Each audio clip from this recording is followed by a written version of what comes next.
राज्यात 12 ते 20च्या दरम्यान भाग बदलत जोराचा पाऊस पडणार आहे. हा पाऊस दररोज वाढत जाणार आहे.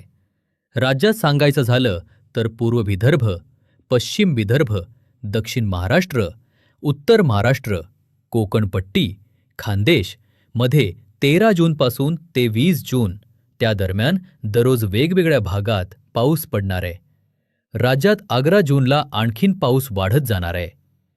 पूर्व विदर्भ, पश्चिम विदर्भ तिकडे मात्र 13-14 जूनला पाऊस वाढणार आहे.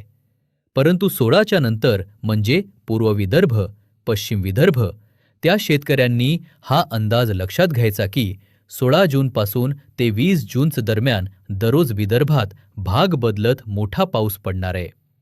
राज्यात 20 जूनपर्यंत सगळीकडे थोडा थोडा पाऊस पडत जाणार आहे, पण जोराचा पडणार आहे.